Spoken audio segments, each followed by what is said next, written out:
समाधान। नमोस्तु गुरुदेव, नमोस्तु गुरुदेव, नमोस्तु गुरुदेव। बोलिए परम पूज्य 108 मुनिवर श्री प्रमाण सागर जी मुनि महाराज की जय जय जय। और चलिए प्रथम प्रश्न के लिए मैं आमंत्रित कर रहा हूं श्री राजेंद्र कुमार जी जैन गरोट, शिरोमणि संरक्षक गुणायतन, और उसके बाद तैयार रहेंगे श्रीमती निशा अनिल चौधरी गरोट। श्री राजेंद्र कुमार जी जैन गरोट, शिरोमणि संरक्षक गुणायतन, और उसके बाद तैयार रहेंगी श्रीमती निशा अनिल चौधरी गरोट। गुरुवर के श्री चरणों में बारंबार नमोस्तु नमोस्तु नमोस्तु। हाँ बोलिए। गुरुवर, हर श्रावक, हर जैनी ये चाहता है कि उसको सम्यक दर्शन की प्राप्ति हो। हाँ, सम्यक दर्शन की प्राप्ति में जो अतिचार बाधक हैं, कृपया उनका स्पष्टीकरण बताना। देखिए, सम्यक दर्शन के अतिचार अलग है, पर सम्यक की उपलब्धि में जो बाधक तत्व है वो अलग है। हमें इसे बहुत अच्छे से समझना चाहिए। वस्तुतः तत्व के अभ्यास से सम्यक की प्राप्ति होती है, और जहाँ तत्व का भ्रम होता है वहाँ मिथ्यात्व बढ़ता है। अपने जीवन में हम अगर सम्यक को प्राप्त करना चाहते हैं तो मिथ्यात्व के हेतुभूत कार्यकलापों से अपने आप को बचाने की कोशिश करनी चाहिए। मिथ्यात्व के हेतुभूत जो कार्यकलाप हैं उनसे बचें, ग्रहित मिथ्यात्व से बचें, और निरंतर तत्व का अभ्यास करें, सत्संग समागम करें, स्वाध्याय करें, स्वात्म चिंतन करें। ये हमारे सम्यक दर्शन को पुष्ट करें। श्रीमती निशा अनिल चौधरी गरोट, उसके बाद तैयार रहेंगे श्रीमान बापू नेपन्ना, सिरहट्टी, पुणे। नमोस्तु नमोस्तु नमोस्तु गुरुदेव। गुरुदेव, ये मेरे पति का प्रश्न है, जो कि प्रश्न नहीं, उनकी एक पीड़ा है। उनका प्रश्न है कि सत्य एक मानवीय गुण है, सत्य एक धर्म भी है, सत्य एक अनुव्रत भी है और सत्य एक महाव्रत भी है। परंतु वर्तमान में ऐसा लगता है कि सत्य सिर्फ कुछ पुण्य आत्माओं की पूंजी बनकर रह गया है। आज के दौर में सत्य को परेशान भी होना पड़ता है, सत्य को पराजित भी होना पड़ता है, और सत्य को हंसी का पात्र भी बनना पड़ता है। तो आखिर सत्य के साथ रहने वाले किस तरह अपने आप को इस परिस्थितियों में डाले, कृपया समाधान करें गुरुदेव। देखिए, सत्य के साथ रहने वाले किस तरह अपने आप को इस परिस्थिति में डाले। देखिए, सब कुछ है, सत्य निष्ठा नहीं। अगर सत्य निष्ठा जग जाए तो सब बातें अपने आप प्रकट हो जाए। तो हमारी कोशिश होनी चाहिए कि हम लोगों के हृदय में सत्य निष्ठा को जगाएं। सुमित्रा जी राव का इंदौर। अगला बोलिए। उसके बाद तैयार हैं श्रीमती पुष्पा जी गंगवाल, इंदौर। ओम विमल जी, रोकिए, जो स्टेज पे उनसे नाम पूछिए, उनका बुलाइए एक एक करके। बस मैं आमंत्रित कर रहा हूँ डॉक्टर KM गंगवाल। कहाँ चलो? हाँ हाँ दीजिए, पुणे। नमोस्तु गुरुदेव, नमोस्तु गुरुदेव, नमोस्तु। 6 डाला में ढाल नंबर 4 और गाथा 14 में 12 व्रत के अतिचार पन पनन लगावे, मरण समय संन्यास धार तसु दोष नसावे, यो श्रावक व्रतपाल स्वर्ग सोलम उपजावे, कहते चय नर जन्म पाए, मुनि हुए शिव गए। सर, हाँ, इसमें कोई शॉर्टकट या कोई मोक्ष जाने की शॉर्टकट चाहते हो?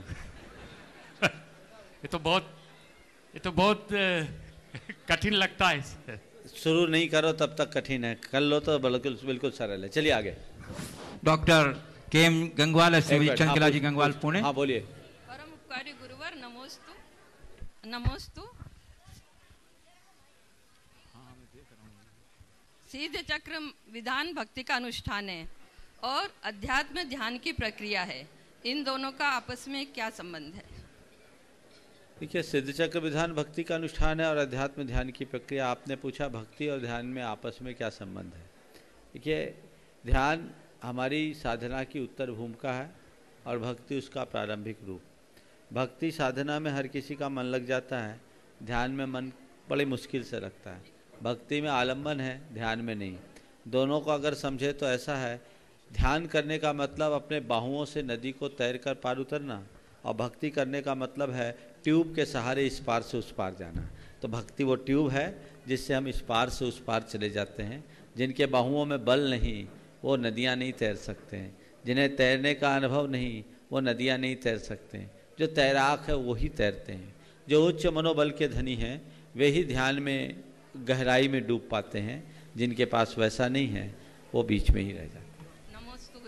नमोस्तु महाराज जी, नमोस्तु महाराज जी, नमोस्तु। अपना नाम बोल दीजिए। सुमित्रा राव का, इंदौर। इंसान कभी गलत नहीं होता, उसका वक्त गलत होता है, मगर लोग इंसान को गलत समझ लेते हैं।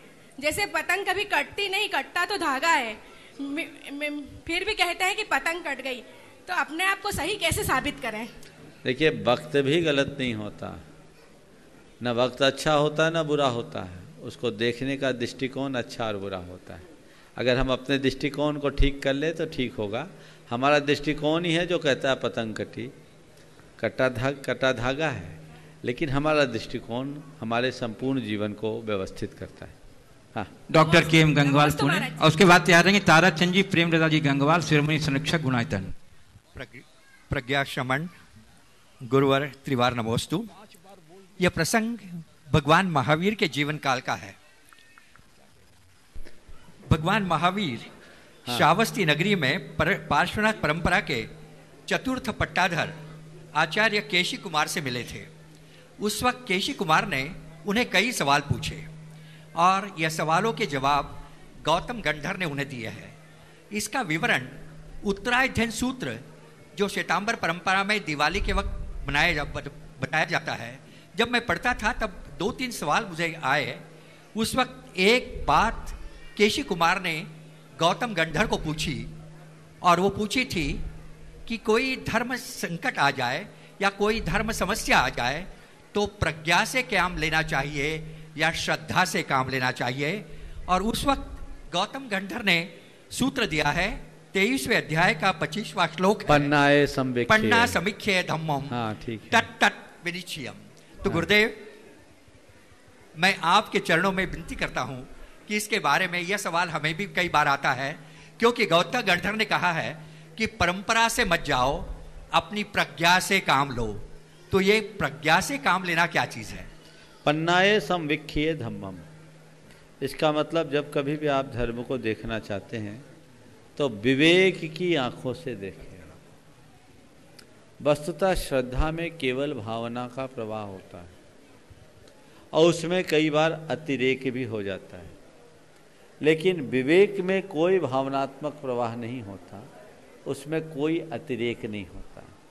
हमारा मार्ग ज्ञान का मार्ग है, साधना का मार्ग है, तपस्या का मार्ग। उसके लिए अगर हम परम तत्व को प्राप्त करना चाहते हैं तो अपने भीतर के विवेक की ज्योति को जगा के रखना। नमोस्तु। नमोस्तु श्री नमोस्तु।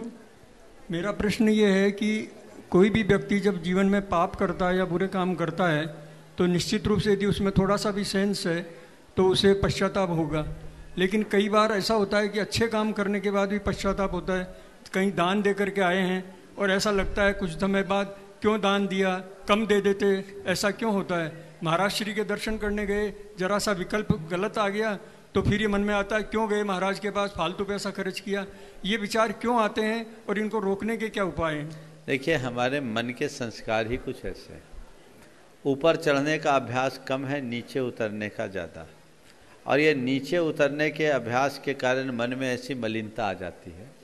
मन बड़ा विचित्र है, उसके अनुकूल जब तक चीज़ें रहती है मन प्रसन्न बना रहता है, और मन के प्रतिकूल होती है तो उल्टी व्याख्या कर लेता है। आप यहाँ आए, बड़े उमंग से आए, आज जाएंगे महाराज के पास, विधान भी अटेंड करेंगे, शंका समाधान में सवाल भी करेंगे, और आपको मौका मिल गया, आज बहुत खुश हो आप। यदि कदाचित मौका नहीं मिलता तो निश्चित अरे यार फालतू आए, है ना। विमल जी, कई लोगों की शिकायत रहती है। परसों मुझसे एक सज्जन ने कहा महाराज मैं 5 बार आया, एक ही बार नंबर नहीं आया। मैंने पूछा आपका सवाल क्या था, तो उन्होंने अपना सवाल बताया कि व्रत लेने की भावना क्यों नहीं होती। हमने कहा 20 बार आया, पहले रिजेक्ट हो गया होगा, अच्छा सवाल आए तब तो नंबर आएगा। अब तुम कोसोगे संचालक को या और को तो क्या होगा। तो ये मन का स्वभाव है, मन में ऐसी दुर्बलताएं आती है, जो उसके अनुकूल होता है वो उसे अच्छा लगता है, और जो उसके अनुकूल नहीं होता वो उसे बिल्कुल नहीं सुहाता। तो हमें चाहिए हम अपने मन को साधने की कोशिश करें। यदि हम अपने मन को साधने में समर्थ हो जाएंगे तो ऐसी स्थिति हमारे साथ नहीं। नमस्ते। डॉक्टर कमलेश जी जैन, फरीदाबाद। और उसके बाद तैयार रहेंगे पंडित श्री सोनल जी शास्त्री दिल्ली। ओम।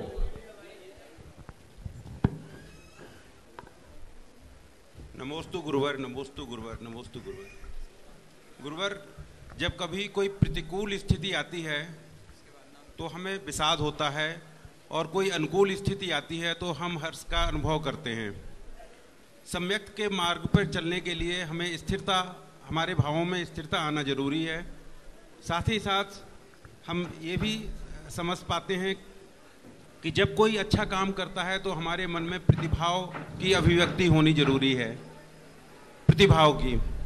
तो क्या ये प्रतिभाव की अभिव्यक्ति हमारे स्थितिकरण में बाधक है? देखिए, बहुत अच्छा सवाल आपने किया है। अच्छे कार्य में हर्ष और बुरे संयोगों में विषाद, ये स्वाभाविक है, होगा। कोई हमारे लिए हमारी तारीफ करता है, प्रसन्नता का भाव आता है, और कोई निंदा करता है, मन में खिन्नता आती है। संयोग अनुकूल होते हैं, किंचित हर्ष होता है, प्रतिकूल होते हैं, मन में विषाद आता है। भूमिका अनुरूप सब में आता है। आज आपकी ही बात नहीं, साधुओं के साथ भी, हम लोगों के साथ भी अच्छा कार्य आया, किसी ने अच्छा कार्य किया, आपने आके मुझे बताया, हमने आशीर्वाद दिया, हर्षित होकर आशीर्वाद दिया, हाँ हाँ बहुत अच्छा काम। आप लोग बोलते हैं आज तो आचार्य जी बड़े खुश थे, ये थे ना, तो ये हर्ष का भाव आएगा। विषाद का भाव भी प्रसंग और परिस्थिति अनुरूप आता है, हर व्यक्ति की भूमिका अनुरूप आता है, उसे रोका नहीं जा सकता। हाँ, किसी में अधिक, किसी में कम हो सकता है, लेकिन मैं आपसे इतना कहूँगा, हर्ष होने में कोई बुराई नहीं और विषाद करना भी बुरा नहीं। हर्ष में फूलना और विषाद में डूबना बुरा है। क्या है? हर्ष में फूलो मत और विषाद में डूबो मत, ये दृष्टिकोण अपना बनाओ। कितना भी हो, मुझे अब हर्ष में फूलना नहीं है। अपने मन को उस तरीके से बना करके चलेंगे तो बहुत व्यवस्थित होगा। तो हमको हर्ष में अपने आप को फुलाना नहीं है, तत्व ज्ञान हमारे सामने हो कि क्या हर्ष, जिसके लिए अभी मैं हर्ष कर रहा हूँ, कुछ पल बाद वही मेरे विषाद का भी कारण बन सकता है। कर्म का संयोग है, कब वह संयोग वियोग का रूप ले ले, कहा नहीं जा सकता। तो वो तत्व ज्ञान जिसके अंदर होता है, हर्षित होगा, हर्ष की अभिव्यक्ति भी होगी, लेकिन वो हर्ष में फूलेगा नहीं। विषाद भी उसके मन में आएगा, किंचित आता है, गुरुओं के, साधुओं के हृदय में भी आता है। पर एक आदमी है जो डिप्रेशन का शिकार हो जाता है, और एक विषमतम स्थिति में भी अपनी स्थिरता बनाए रखता है। हमारी कोशिश होनी चाहिए कि हम उस स्थिरता को बना सकें। आपने पूछा, किसी के द्वारा कुछ कार्य करने के बाद प्रतिभाव व्यक्त करना ही चाहिए। भाव हो तो प्रतिभाव होगा, लेकिन प्रतिभाव हो दुर्भाव न हो। बस इतनी हम सावधानी रख ले तो काम हो जाए। हाँ, पंडित सोनल जी शास्त्री दिल्ली, उसके बाद तैयार रहेंगे श्री कुंथु कुमार जी संपत जी जैन उदयपुर। नमोस्तु गुरुवर। अभी मैं जब यहाँ आने का कार्यक्रम निश्चित कर रहा था तो चर्चा चल रही थी, और उस चर्चा का एक सार रूप में मैं प्रश्न गुरुवर आपके चरणों में रख रहा हूँ कि मोक्ष मार्ग के संविधान में पूजन विधान का कितना स्थान है और उसकी क्या उपयोगिता है? मोक्ष मार्ग के संविधान में पूजन विधान का कितना स्थान है और उसकी क्या उपयोगिता? बहुत अच्छा प्रश्न आज के संदर्भ में आपने किए। देखिए, अगर मोक्ष मार्ग को हम समझते हैं तो पाते हैं कि बिना पूजन विधान भक्ति के मुक्ति का मार्ग पुष्ट ही नहीं होता। हम इसे आचार शास्त्र, सिद्धांत शास्त्र और अध्यात्म शास्त्र तीनों को सामने रखकर कहते हैं। आचार शास्त्र तो हमें हमेशा ये कहता है कि अपने दिन की शुरुआत प्रभु के स्मरण से करो, पंच परमेष्टि के बंधन से करो। चाहे श्रावक हो चाहे मुनि हो, श्रावकों के मूल गुण में भी पंच परमेष्टि की नुति है, पंच परमेष्टि की भक्ति है, और साधुओं के लिए भी भक्ति है, स्तुति है, वंदना है, कि बिना इसके तुम्हारा मोक्ष मार्ग पुष्ट नहीं होगा।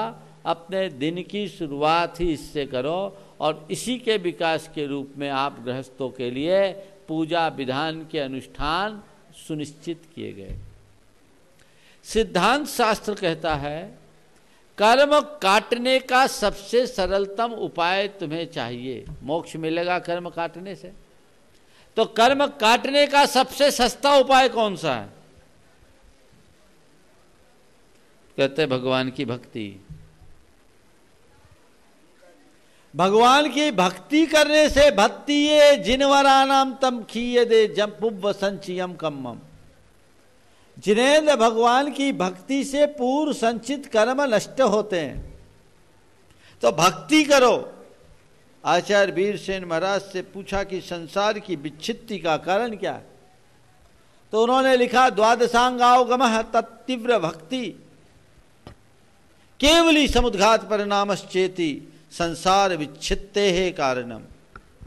द्वादशांग का ज्ञान, उसके प्रति तीव्र भक्ति और केवली भगवान का समुद्घात परिणाम संसार के विनाश का कारण है। भक्ति तो बहुत ऊंची बात है।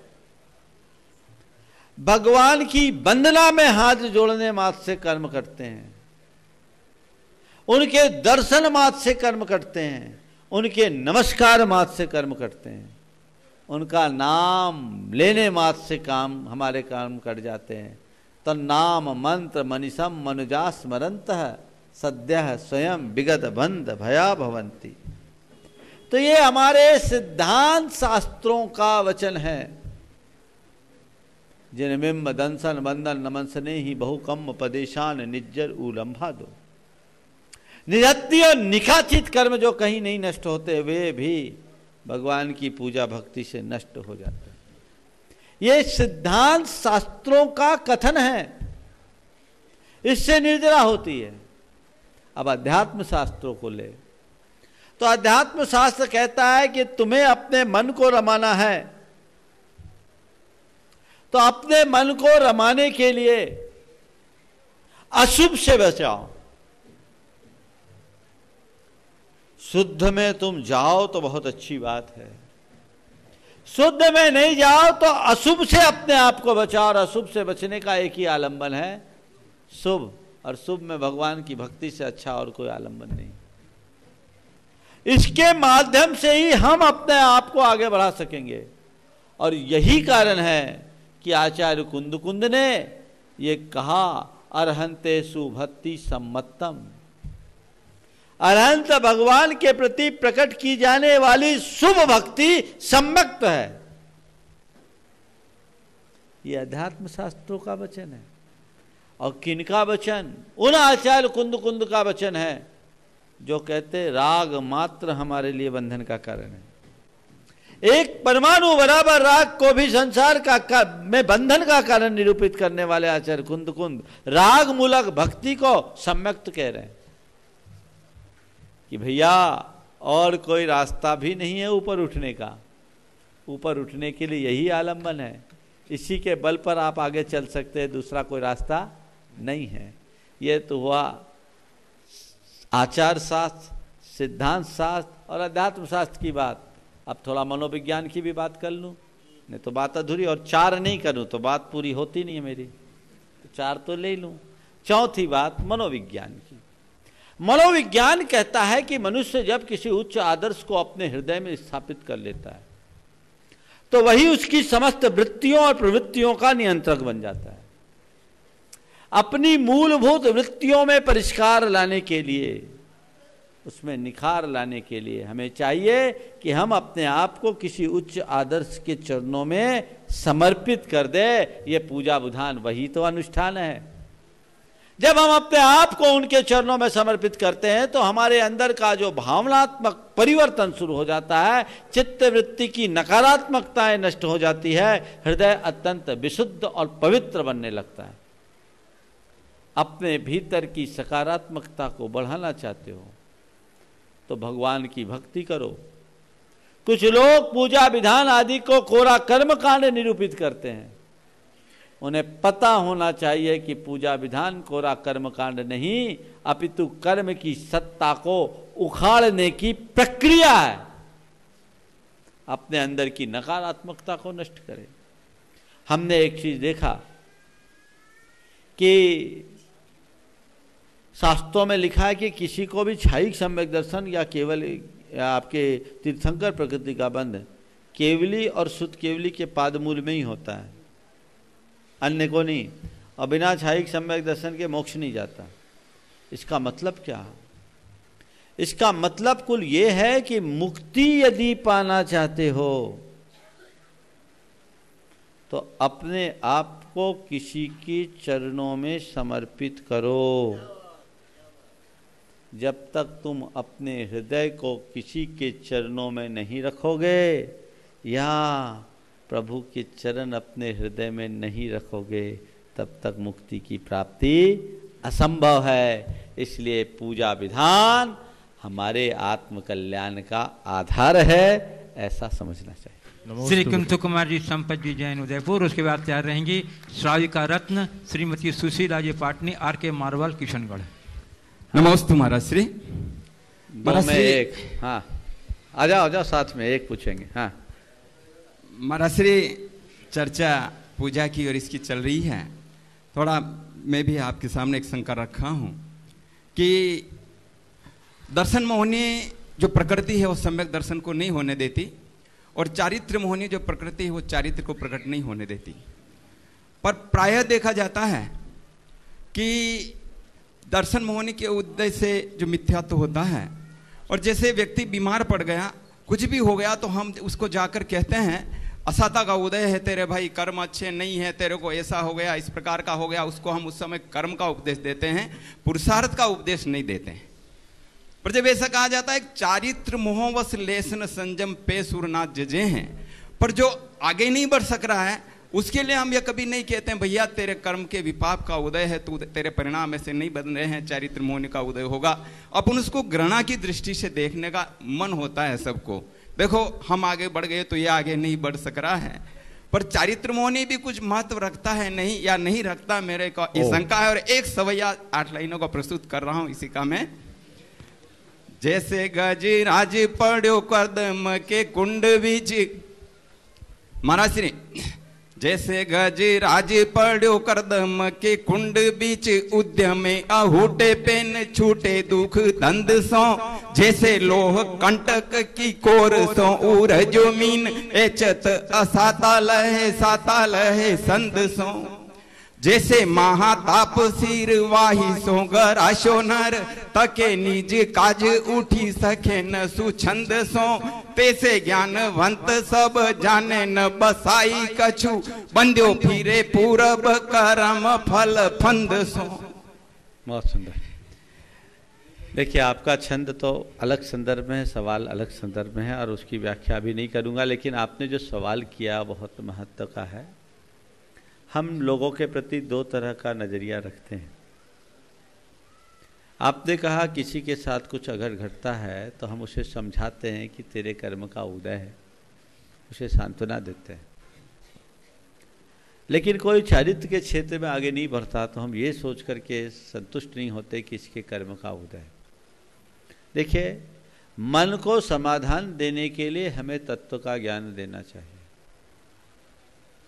और तत्व के ज्ञान से मन का समाधान होता है कि भाई जो कुछ घटा घट गया, भूलो इसको, कर्म का उदय है, ये संयोग है, स्थिर नहीं है, बदल जाएंगे, आज है कल सब ठीक हो जाए। ये मन के समाधान देने के लिए बहुत जरूरी है। लेकिन किसी को आगे बढ़ाने के लिए, प्रेरणा देने के लिए हमें कर्म का उपदेश देना होगा। उसको अगर हम ये बोलेंगे कि तेरे कर्म का उदय बैठे रह, तो वो जिंदगी भर बैठे ही रहेगा। चारित्र मोहनी कर्म का उदय तो मान करके बैठेगा तो कभी आगे नहीं बढ़ेगा। उठ आगे बढ़, अगर मोक्ष चाहिए तो जल्दी लग जा। हाँ, अगर उसका कर्म मंद होगा तो बुद्धि बदल जाएगी, और कर्म मंद नहीं होगा तो आपकी बातों का कोई असर नहीं होगा। तो दूसरों के लिए हम अगर प्रेरक की भूमिका में हैं तो यह कह करके उसे प्रेरणा दें कि भैया चल आगे बढ़, आगे बढ़, आगे बढ़। आगे बढ़ने से जीवन संभलता है, एक बात। लेकिन कोई व्यक्ति किसी कारणवश नहीं बढ़ पा रहा है अरे ये तो ऐसे ही पड़ा है, ऐसा कभी मत बोलो। कभी किसी की उपेक्षा और तिरस्कार मत करना। आज वो तुमसे पीछे है, कल उसका कर्म जागे तो तुमसे भी तुमको पीछे छोड़ दे, कोई भरोसा नहीं। इसलिए कभी किसी का तिरस्कार नहीं करना। नमोस्तु महाराज। हाँ। श्रीमती श्रावकारात श्रीमती सुशीला जी पाटनी, आर के मार्बल किशनगढ़, और उसके बाद तैयार रहेंगे श्री मुकेश जी कीर्ति जी जैन मेट्रो नई दिल्ली। नमोस्तु महाराज श्री जी। महाराज जी, अभी सिद्ध चक्र महामंडल विधान चल रहा है और सिद्धों की भक्ति करने के सिद्ध क्षेत्र पे हजारों लोग यहाँ आए हैं और 64 मंडलों के साथ भक्ति हम सब कर रहे हैं। तो महाराज श्री, हम सब का क्या ऐसा पुण्य है कि हम इतनी दूरों से, क्या फॉरेन से भी लोग कई आए हैं, तो इनकी एक तो अपनी जगह हम सिद्ध चक्र मंडल विधान करते हैं, एक सिद्ध क्षेत्र पे कर रहे हैं, तो उसका क्या पुण्य है सब लोगों को, जितने लोग आए हैं? आपने पूछा क्या पुण्य है, क्या पुण्य है मत देखो, पुण्य है इसलिए तो आए। जिनका पुण्य छीन था वो आके भी नहीं आ पाए। कई लोगों के मुझे बताया, इन लोगों ने 64 नाम में से 9 कैंसिल हुए। हाँ, 9 कैंसिल हुए, बाद में 5 पूरे जुड़ गए तो पूरे हो गए, अभी कोई कमी नहीं है। लेकिन थे 64 में से आपके 9 आए, मतलब आपके 4 और बढ़ गए थे, तो 64 की जगह 68 नाम आ गए थे और उसमें 9 कैंसिल हो गए, फिर बाद में जुड़े। तो ये तो संयोग होते हैं। कई लोग ऐसे हैं जिनने अपना मंडल लिया, यहाँ आकर के भी उन्हें विधान में बैठने का मौका नहीं मिला। यहाँ आए हुए लोग, यहाँ आए हुए, ये बहुत दुर्लभ है। उमंग से भाव बना करके किए, तो ये बात ध्यान रखना, ये संयोग केवल भावना से पूरे नहीं होते, ये संयोग पुण्य से पूरे होते हैं। और जितने लोग इसमें भाग ले रहे हैं वे महान पुण्यशाली हैं। कई तो ऐसे हैं जिनका मन नहीं था, एक तो कह रहे थे मंडल ले लेते, कोई को बिठाल देंगे।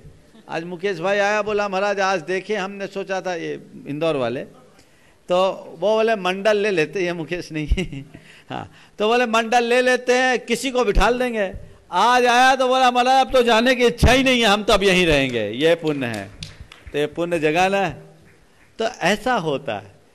आपने पूछा है कौन सा पुण्य है, तो खांटी पुण्य है, उदय में आया।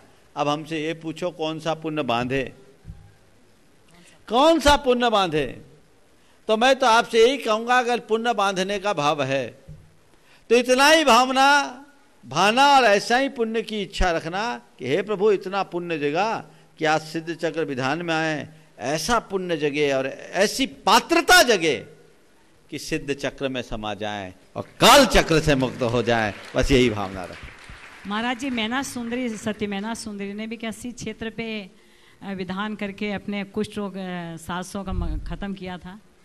देखिए, मैना सुंदरी के विधान के विषय में ऐसी चर्चा आती कि उसने उज्जैनी नगरी में सिद्ध चक्र विधान किया था, उज्जैनी में किया। तो उज्जैनी में किया था, तो उज्जैनी को भी सिद्ध क्षेत्र तो कहते हैं। किसी का निर्वाण हुआ है ना उज्जैन से? नहीं हुआ। हाँ, भगवान महावीर को केवल ज्ञान हुआ है, केवल ज्ञान हुआ, तप नहीं, तपस्या किया उनने, उन पर उपसर्ग हुआ। उज्जैनी नगरी हमारी सांस्कृतिक नगरी है, शायद किसी को केवल ज्ञान भी हुआ, और मुझे उज्जैन के लोग बताए थे, पूरा मुझे स्पष्ट नहीं है, शायद किसी के निर्वाण का भी उल्लेख है, किसी केवली आदि का, मैं पूरा स्पष्ट नहीं हूँ। पर जो भी हो, वो सिद्ध क्षेत्र हो या ना हो, पर जहाँ हमारा काम सिद्ध हो जाए उसका नाम सिद्ध क्षेत्र समझना चाहिए। नमस्ते। श्री मुकेश जी कीर्ति जी जैन मेट्रो नई दिल्ली गुणायतन ट्रस्टी, उसके बाद तैयार रहेंगे श्री विनोद जी किरण जी दोषी बांकानेर। नमोस्तु गुरुदेव। कोई व्यक्ति स्वयं का विश्लेषण कैसे करे कि उसे दूसरे व्यक्ति से राग है, मोह है या प्रेम है? प्रेम के कितने स्वरूप हैं? प्रेम का उत्कृष्ट स्वरूप क्या है और वो किसका किससे है? विश्लेषण करे, राग है, प्रेम है या मोह है।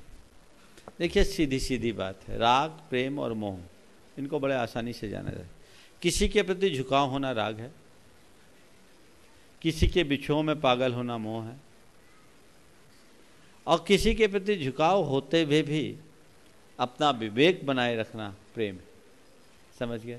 सामान्य झुकाव राग है जो कभी देश में बदल सकता है, राग घटता भी है, बढ़ता भी है, पर प्रेम होगा तो घटेगा नहीं, बढ़ेगा ही बढ़ेगा।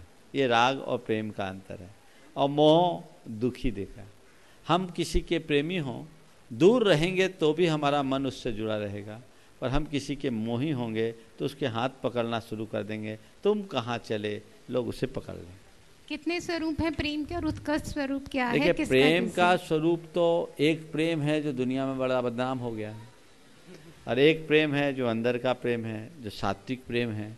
बस गुरुदेव ने मूक माटी में जो प्रेम की बात कही, मैं समझता हूँ वही प्रेम हम सबके लिए आलंबनी है। वे कहते हैं, गीत मैं उसे मानता हूँ, गीत गाना, गीत मैं उसे मानता हूँ जो संगातीत होता है, और प्रीत मैं उसे मानता हूँ जो अंगातीत होता है। बस वो अंगातीत प्रेम ही वास्तविक प्रेम है। नमस्ते गुरु। पूछ लो। हाँ, नमोस्तु भगवान, नमोस्तु नमोस्तु नमोस्तु। गुरुवर, जिनेंद्र भगवान के प्रति, गुरु के प्रति, माता पिता के प्रति और प्रकृति के प्रति हम कृतज्ञता जो करते हैं, भावना योग में भी सुबह हम इसके बारे में थोड़ा माइक ठीक से पकड़िए। हाँ, भावना योग में भी इसके बारे में चिंतन करते हैं गुरुवर। लेकिन प्रकृति में जैसे हमें कभी कोई बीमारी होती है और उस समय हम जब भी कभी जाते हैं और पेड़ से कहते हैं कुछ भी हमें पत्ते लाने हैं, कुछ भी लाना है, उसको अकस्मात जाते हैं और उसको तोड़ लाते हैं, उस समय हमारी भावना क्या होनी चाहिए? क्योंकि वो भी एक जीव है। देखिए, तंत्र शास्त्र की एक विशेष बात बोलता हूँ। तंत्र शास्त्र में विभिन्न वनस्पतियों के प्रयोग का उल्लेख है, और वहाँ तंत्र में तो बहुत सारी क्रियाएं होती है। तो उसमें एक विशेष बात लिखी, कुछ जब ग्रंथ मेरे पढ़ने में आए तो मैंने इस पर विचार किया कि इसके पीछे का लॉजिक क्या है। तंत्र का मतलब है एक्चुअल में युक्ति, जो आज तोटकेबाजी में परिवर्तित हो गया। तंत्र का अर्थ ही होता है युक्ति। तो युक्ति से बहुत सारे काम होते हैं। उसमें तंत्र शास्त्र में एक विशेष बात लिखी कि किसी भी पेड़ की जड़ लाना है तो पहले उसको निमंत्रण दे के आओ, एक दिन पहले, फिर दूसरे दिन लेके आओ। यही समझना चाहिए। तो मेरे मन में एक बात बैठी कि ये एक बहुत बड़ा आध्यात्मिक दृष्टिकोण है। हम पेड़ पौधे को जड़ न माने, उन्हें सचेतन समझे। जिस पेड़ की जड़ी से आपको आरोग्य लाभ हो रहा है, आपके लिए वो पेड़ है या वरदान? वरदान है। आप तो गए पेड़ से पत्ती तोड़ के ले आए, आपकी सहानुभूति संवेदना ही नहीं। आपको चाहिए ऐसे मौके पर पेड़ से पत्ते लाए, एक प्रार्थना करे, हे पेड़, तुम्हें कष्ट होगा लेकिन फिर भी मैं तुमसे ये पत्ता चाहता हूं, ये फल चाहता हूं, कृपा कर मुझे दे दो। तुम्हारा तो कुछ नहीं बिगड़ेगा, पर मैं स्वस्थ हो जाऊंगा। पेड़ में एक पत्ता टूटेगा, दूसरा आ जाएगा, लेकिन हमारा जीवन टूटेगा तो दूसरा नहीं आएगा। ये प्रार्थना करो और फिर आप लाओ, चमत्कारिक असर होगा। प्रयोग करके देखा जाए। ठीक है गुरु, आप ऐसे ही करते हैं, भावना योग का असर दिख रहा है। श्री विनोद जी, किरण जी दोषी, बांकानेर, ट्रस्टी 52 शिक्षित। उसके बाद बाल ब्रह्मचारी भैया विजय जी लखनऊ सिद्ध चक्र विधान के बारे में कुछ अपनी जानकारियां प्रस्तुत करें। नमस्ते महाराज जी, दोषी परिवार और महाराज जी छाबड़ा परिवार सोनकर से मेरी सिस्टर शास्त्र में है, उसकी ओर से नमस्तु। महाराज श्री भूतो न भविष्य, जो इस 52 गजा की धरा पर आज हो रहा है वो कभी वर्तमान में न हुआ और न होगा। ये महाराज जी इस धरा का पुण्य अब जागा या महाराज श्री आपके आगमन से हमें ये पुण्य का लाभ जो आज मिल रहा है, ये महाराज जी हम हमारे कर्मों का उदय हुआ और जिससे आज हम इस विशाल हमारे बीच में इंद्र इंद्राणी बैठे हुए हैं महाराज जी। हाँ। वो क्या है आप दें। और दूसरा महाराज जी एक प्रश्न है कि आज पूजा कर रहा था तो पूजा में जो चावल टूट रहे थे महाराज जी, तो मुझे ऐसा लगा कि जो हम सामग्री चढ़ा रहे हैं वो टूटी हुई चढ़ा रहे हैं और मुझे अच्छा नहीं लगा महाराज जी।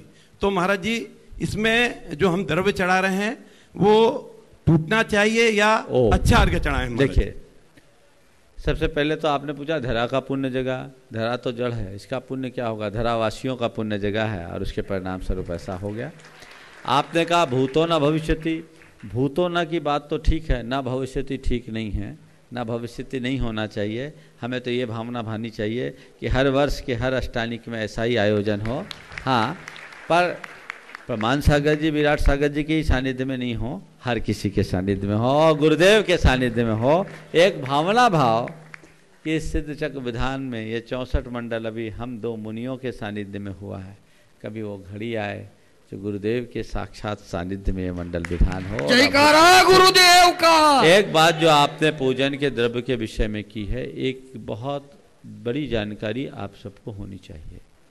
यह क्षेत्र गेहूं का क्षेत्र है। आप लोग चावल के विषय में बहुत कम जानते हो। मैं चावल के प्रदेश में जन्मा हूँ, पला हूँ, बढ़ा हूँ। चावल 2 तरह का होता है, एक अरवा चावल, दूसरा उष्णा चावल। अरवा चावल सीधे धान से चावल बनता है। उष्णा चावल को स्टीम देना पड़ता है और स्टीम देने के बाद वो चावल निकलता है। अगर टेक्निकल दृष्टि से इसको समझे तो अरवा चावल हालर से निकलता है और उष्णा चावल सेलर से निकलता है। उष्णा चावल को राजस्थान में, मध्य प्रदेश में सैला चावल भी बोलते हैं। ये दोनों प्रकार के चावल आप लोग नहीं समझ पाते। अभी परसों मैंने यहाँ मंदिर की वेदी में देखा तो मुझे विकल्प हुआ, मैं तो पहचान जाता हूँ, तो मुझे दिखा कि वो उष्णा चावल था। हमने देखा, उसकी स्मेल देखी, उसके स्वरूप को देखा, लंबे लंबे दाने थे, अच्छे अखंड चावल दिख रहे थे। वो चावल खाने योग्य भी नहीं है, चढ़ाने योग्य भी नहीं है, वो सकरा है। सुनिए, तो आप कभी भी लाए, यहाँ भी चावल चेंज करवाया रातों रात। हाँ, वही मुझे तो बता रहा हूँ ना, पूरा जो चावल था वो तो मेरी नजर में आ गया, आप लोगों को पुण्य था। उष्णा चावल सकरा चावल है, पक्का धान है। और आजकल ज़्यादातर जो है राइस मिल है वो सेलर प्रोसेस वाले, हॉलर प्रोसेस वाले नहीं है, क्योंकि हॉलर में कनकी ज़्यादा निकलती है, टूटता ज़्यादा है। और दूसरे लोग माने जैनियों और कुछ लोगों को छोड़कर बाकी लोग उसी चावल को पसंद करते हैं। उष्णा, बिहार झारखंड में तो, बंगाल में उष्णा चावल ही खाते हैं। वो उसको थोड़ा देखने में, एक तो उसकी स्मेल अलग होगी और प्लास्टिक कोटेड जैसी लगेगी, और उसको आप ऐसे मसलिएगा तो टूटेगा नहीं। अरवा चावल होगा, ऐसे थोड़ा सा मसल दो फटाफट टूटने लगेगा, और उसमें सफ़ेदी ज़्यादा होती है अरवा चावल में। तो प्रायः बासमती चावल तो अरवा ही होता है। अन्य चावल जो आप लोग लंबे दाने वाले जितने चावल लेते हैं वो सब उष्णा होता है। तो आप कहीं भी लो, अरवा चावल बोल के लो, और असली चावल जो छोटे दाने वाला चावल है वही चावल है, उसी का स्वाद है और वही चावल है। बाकी सब हाइब्रिड है और उसमें केवल फाइबर है, कोई स्वाद नहीं। तो आप लोग जो भी चावल लेते हैं मंदिर में चढ़ाने के लिए, घर में खाने के लिए, एकदम बात करके लें। दुकानदार भी नहीं बता सकते। यहाँ पर भी जब जो लोग आए थे, कहाँ गया महावीर है ना, जो कितनी मशक्कत की, कई जगह से इंक्वायरी ली, फिर कंफर्म करके चावल यहाँ बुलवाया।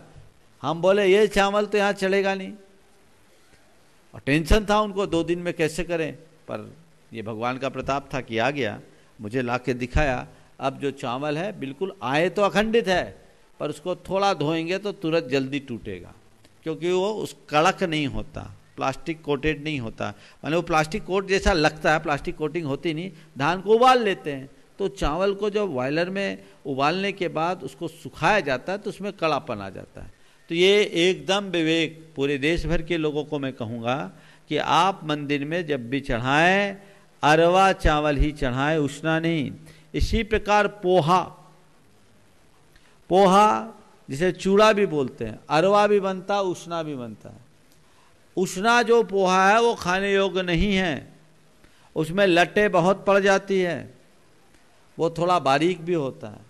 और अरवा पोहा कुछ ही जगह मिलता है, कुछ लोग सोले का पोहा उपयोग में लेते हैं, वो अरवा पोहा है। वो गोंदिया में बनता है, इधर भागलपुर में भी बनता है आपके, और कई जगह बनता है, साउथ में भी बनता है। तो अरवा पोहा जो होता है वो पोहा थोड़ा मोटा होता है। उसको क्या करते हैं, धान जब गीली होती है तब उसको प्रोसेस में ले लेते हैं, तो उसे अलग से पानी देने की ज़रूरत नहीं होती। सामान्य रूप से जो चूड़ा होता है उसकी स्टीमिंग करनी होती है, प्री स्टीम्ड होता है, और प्री स्टीम्ड होने के बाद जब धान को कूटते हैं तो चूड़ा बनता है, जिसको पोहा आप लोग बोलते हैं। तो ये विवेक आप सबको रखना चाहिए। इसी प्रकार मुरमुरा बोलते हैं आप लोग, क्या बोलते हैं? मुरमुरा बिना धान को उबाले चावल बनाए नहीं बनता। मुरे के चावल अलग होते हैं, मुड़ी के चावल।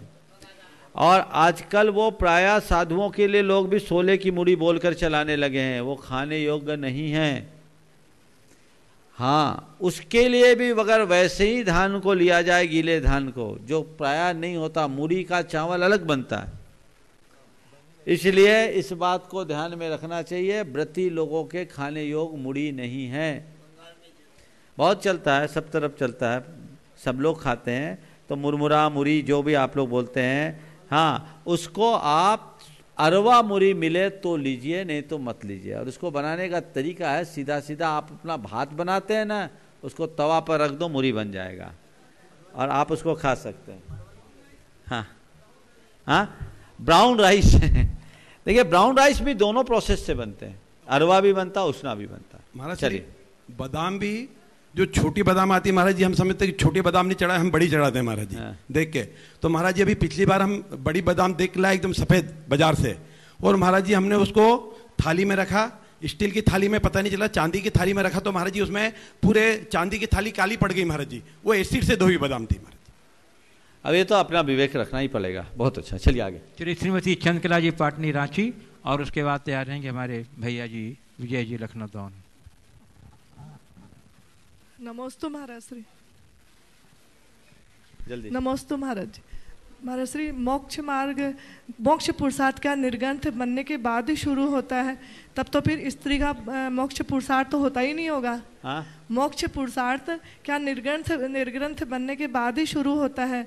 तब तो क्या फिर स्त्री का तो ये होता ही नहीं होगा मोक्ष पुरुषार्थ? मोक्ष पुरुषार्थ नहीं होता, पर मोक्ष मार्ग के लिए पुरुषार्थ हो जाता है। समझ गए? मोक्ष पुरुषार्थ की वास्तविक शुरुआत निर्ग्रंथ मुनि के जीवन में होती है, लेकिन इसका मतलब ये नहीं है कि जो निर्ग्रंथ मुनि नहीं बन पाए उनके जीवन में कोई पुरुषार्थ नहीं। आप लोग आज ये भावना भाएंगे, कल ऐसा योग बनेगा कि परम निर्ग्रंथ अवस्था को पा लेंगे। सीता ने स्त्री पर्याय में अपनी भूमिका अनुरूप मोक्ष मार्ग का अनुकरण किया, आज आगे उसका भवोद्धार होना है। अंजना ने किया, आगे उसका भवोद्धार होना है। सीता ने, अंजना ने किया, सोमा ने किया, नीली ने किया, चंदना ने किया, कितनों ने किया, तो उसमें अपना भी स्थान बनाया जा सकता है। अब हम ये सोचे कि मेरा मोक्ष पुरुषार्थ मुनि बनने के बाद होगा, तो जब मुनि बनेंगे तभी हम पुरुषार्थ करेंगे, तो न 9 मन तेल न राधा नाचे। तो अब 9 मन तेल का इंतजार नहीं करना चाहिए, राधा को मौका मिले तो नाच लेना चाहिए और आनंद मनाना चाहिए। बाल ब्रह्मचारी भैया विजय जी लखनऊ दौन, और उसके बाद तैयार रहेंगी श्रीमती सुनीता अरविंद राजा जबलपुर। नमोस्तु महाराज श्री। सिद्ध क्षेत्र, सिद्ध चक्र महामंडल विधान और प्रसिद्ध मुनिराज के सानिध्य में करने का सौभाग्य आप सबको मिल रहा है। देश विदेश में लोग बैठे इस विधान को देख रहे हैं। महाराज से किसी भी रूप में इससे जुड़ना चाहते हैं वो लोग जो कि यहाँ नहीं आ पाए हैं, वो इस विधान से जुड़ रहे हैं अपनी घोषणाओं के माध्यम से। मैं यहाँ पर उनका नाम ले रहा हूँ, श्रीमान ऋषि कुमार जी सुनीता जी दिल्ली वाले, जिन्होंने 50,000 रुपए की राशि इस विधान में समर्पित की है, वो आपसे आशीर्वाद चाह रहे हैं। श्रीमती प्रीति अरविंद कुमार जी जैन जयपुर से, जिन्होंने 11,000 रुपए की राशि इस विधान में समर्पित की है। श्रीमान शुभम जी दोराया देवास से, इन्होंने 11,000 रुपए की राशि। श्रीमती कुसुम जी जैन ग्वालियर से, इन्होंने 21,000 रुपए की राशि। श्री मंगेश जी लालचंद जी गांधी 11,000 रुपए की राशि। श्रीमती प्रमोद कुमार जी जैन जबलपुर से 11,000 रुपए की राशि। श्रीमती कुसुम जी आनंद जी सराफ भोपाल से 11,000 रुपए की राशि। श्रीमती प्रीति जैन भोपाल, इन्होंने 11,000 रुपए की राशि। श्रीमती नेहा जैन संयम जैन हैदराबाद से 11,000 रुपया। त्रिशला महिला मंडल खरगोन वालों ने 15,115 रुपए की राशि। श्री माणक चंद जी रमेश चंद जी वज बासिम से, इन्होंने 11,000 रुपए की राशि। श्रीमती प्रेम बाई सोनी स्वर्गीय श्री निर्मल कुमार जी सोनी इंदौर से 11,000 रुपए की राशि। गुप्त दान से इंदौर हस्ते श्री पदमचंद जी अजमेरा की ओर से 31,000 रुपए की राशि आई है, बहुत बहुत धन्यवाद। चांदमल जी सुशीला जी जैन जयपुर से 11,000 की राशि। गुप्त दान में गुवाहाटी से 15,000 रुपए आए हैं। नवनीत कुमार जैन सुसारी वालों ने 11,000 रुपया। श्रीमान विजय कुमार जी रूपा देवी झांझरी रायपुर से 11,000 की राशि। निर्मला देवी विमल चंद जी समस्त परिवार बुल्ढाना से इन्होंने 21,000 रुपए की राशि। श्रीमान सौभाग्यमल जी, कमला जी, प्रवीण जी, सी प्रीति, आदित्य जैन महावीर नगर कोटा वाले 21,000 रुपए की राशि। मदन लाल जी जैन इन्होंने बहुत अच्छी राशि 5100 की राशि।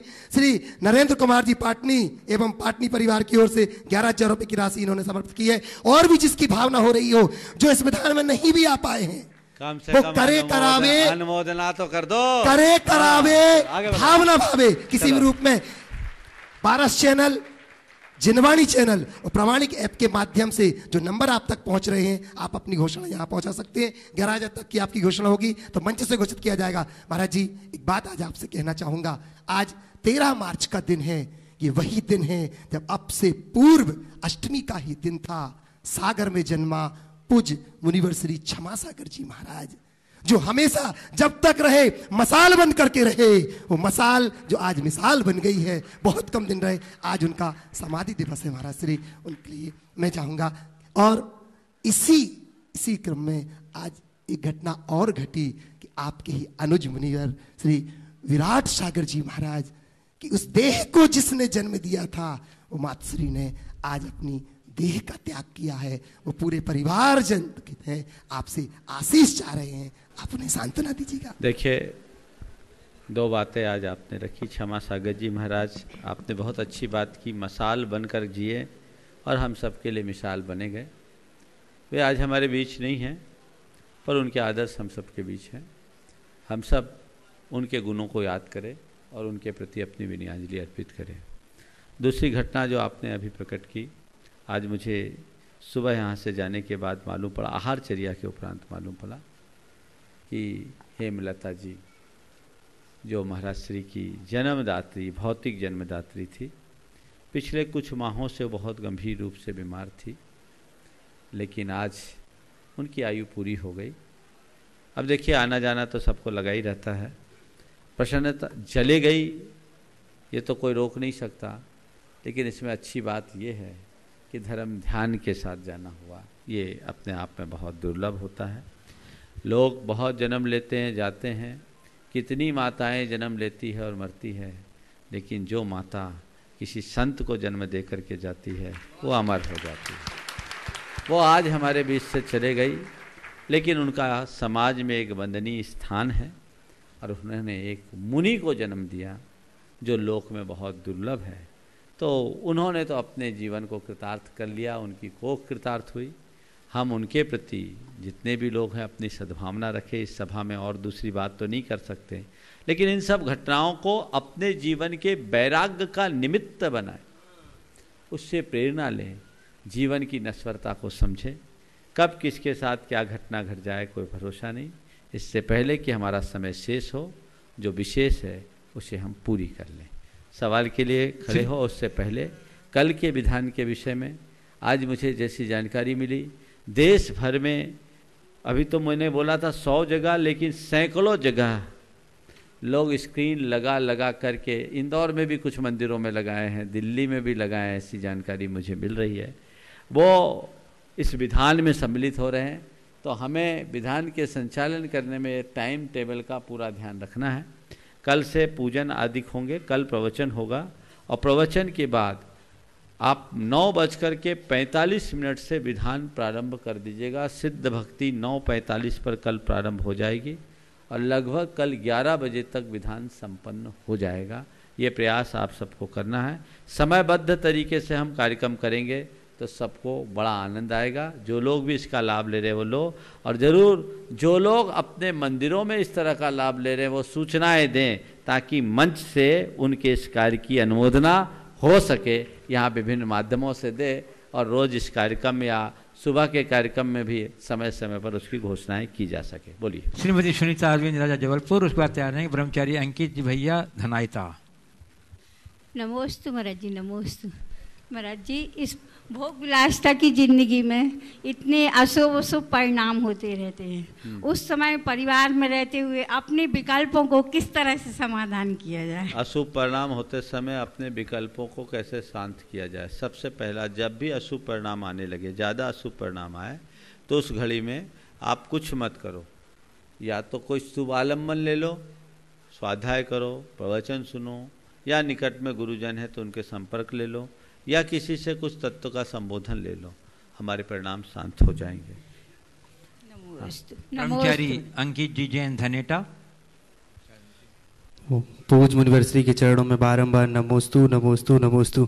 पूज मुनिवर, मेरा प्रश्न ये है कि अपन मंडल बनाते हैं कोई अनुष्ठान में, और उस मंडल पर स्थाप रखा जाता है, और स्थाप पर लौंग से स्थापना की जाती है, और जब विधान कोई अनुष्ठान पूर्ण होने के बाद में उसमें जो लौंग स्थापना की जाती है, उस लौंग को कुछ लोग घर पे ले जाते हैं और बोलते हैं घर में रख देंगे तो कोई भी परेशानी हमारे घर में नहीं आएगी, और तिजोरी में रख देंगे तो तिजोरी में धन बढ़ता जाएगा। तो ये रखना उचित है कि नहीं? देखिए, इसके पीछे उन लोगों का तर्क ये है कि इसे हमने चढ़ाया नहीं है, इसलिए लोग इसे निर्माल्य नहीं मानते, लोग घर में ले जाते हैं। कई लोगों ने मुझे बताया कि किसी को सिर दर्द हो तो लौंग घिस के लगा देते हैं। एक दो लोगों ने तो ये भी बोला कि खा भी लेते हैं। अभी तुमने एक नई बात बता दी, तिजोरी में रखने से धन बढ़ जाता है।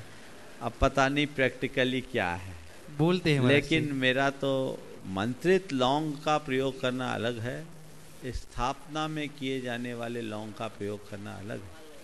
अगर आप सही अर्थों में लाभ लेना चाहते हैं, आप सब लोग अपने साथ लौंग रखो, 11, 21, 100 जितने लौंग रखना, अपने अपने लौंग रखना। ओम ह्रीम अरहम अशिया उषा नमः की जो जाप की जाती है वो लौंग पर जाप करो, चढ़ाया हुआ नहीं, स्वाहा नहीं बोलना, स्वाहा तो बोलते भी नहीं। ओम ह्रीम अरहम अशिया उषा नमः, ओम ह्रीम अरहम अशिया उषा नमः, वो लौंग रिचार्ज हो जाएगी। उस लौंग का प्रयोग करो, निश्चय चमत्कार होगा। अब तो कमेटी को लौंग ला के रखनी पड़ेगी 1-8 क्विंटल, कोई चिंता नहीं, व्यवस्था बनाए दे रहे ना हम। अपना कमेटी उपलब्ध कराएगी, पर क्षेत्र का लोगे तो निर्माल्य का पाप लगेगा। तो 100 ग्राम लेना, 1 किलो का पैसा देना, कुछ सोचना नहीं है, जितना लो उससे ज्यादा दो। अब तो चिंता नहीं है, ऐसे नहीं लेना। एक बात ध्यान रखना, एक कण भी हमें नहीं लेके जाना, निर्माल्य का दोष है। हाँ, अब यहाँ वाले कहाँ जाएंगे, यहाँ तो कुछ भी लेने के लिए बड़वानी जाना होगा, तो जवाबदारी तुम्हारी है। लौंग की पुड़िया लोगों को उपलब्ध करो, एक व्यवस्था बना दो जो उसकी राशि लोग उसमें डाल दें। आप उदारता से लेना, उदारता से देना, ये जाप करके आप प्रयोग कर सकते, केवल जाप के लिए वो आप, और उसी लौंग को आखिरी दिन तक जितना करोगे वो उसमें उतनी पावर आएगी। आप कहो चांदी सोने के तो ले आओ, हीरे मोती के लिए हमको क्या है, जो तुम्हारे बस की। ये कंसेप्ट पहले से नहीं आया, अभी अभी आया, ये इनके सवाल करने पर आया, और ये लाभकारी कार्य है, इसमें कोई हानि नहीं है, इसमें कोई दोष नहीं, लेकिन ठोने में आपने रखा है, उसको हमने मंत्रित तो किया नहीं। निर्माल्य तो मैं नहीं कहूँगा उसको, क्योंकि वो निवेदन पूर्वक अर्पित नहीं है, समर्पित नहीं किया ना, अर्घम निरुपामति स्वाहा, स्थापन किया। निर्माल्य इसको कहने में थोड़ा सा सोच समझ के कहना, क्योंकि देवता के चरणों में जो निवेदित होता है उसे निर्माल्य कहते हैं। फिर भी वो मेरी दृष्टि में अनुकरणीय नहीं है। आपको चाहिए तो मंत्र है, अशिया उषा इतने बड़े मंडल में, और यहाँ के मंडल के मंत्र का चमत्कारिक असर होगा, और तुम लोगों को करना है। एक और बात बता रहा हूं, व्यवस्था है कहाँ है, अष्टमंगल द्रव्य सब में लगे हैं। अष्टप्रातिहार है कि अष्टमंगल है? अष्टमंगल मांगलिक प्रतीक है। तुम्हें अपने घरों में ले जाना है तो यहां शुल्क जमा करके ये अष्टमंगल घर में ले जाना, जो उसका यहाँ समिति शुल्क देगी। पिछले विधानों में भी ले गए, अष्टमंगल ले जाना, तुम्हारा मंगल हो जाएगा। हर मंडल वाले को, वो मंडल वाले को ही देना, दूसरे को मत देना। यहाँ मंगल कलश रखे हैं, एक एक मंडल पर 5-5 कलश है।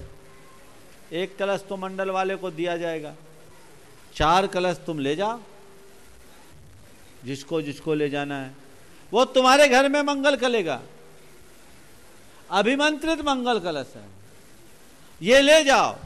और इस बार बताया जरा, पिछली बार रतलाम में बहुत लोग रह गए थे, आज पहले ही दिन हो गया, कल इसकी पहले सुयोजना बन जाएगी, उसके बाद बताया जाएगा। पहले से बुकिंग कर लेना, नहीं तो मिलेगा नहीं।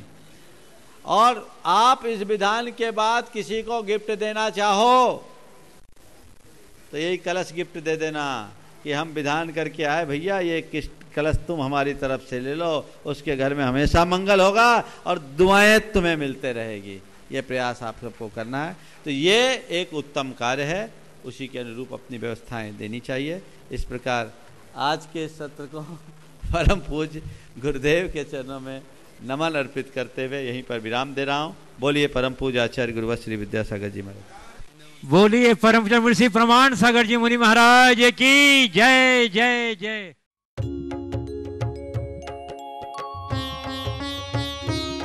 शक का समाधान।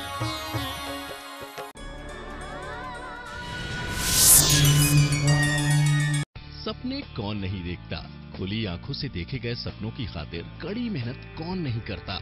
अगर मेहनत को मिल जाए एक सही प्लेटफॉर्म तो दुनिया को मिलता है एक नया कलाकार। अब समय आ गया है अपने सपने को साकार करने का। सुर विद्या में भाग लेकर दुनिया को अपने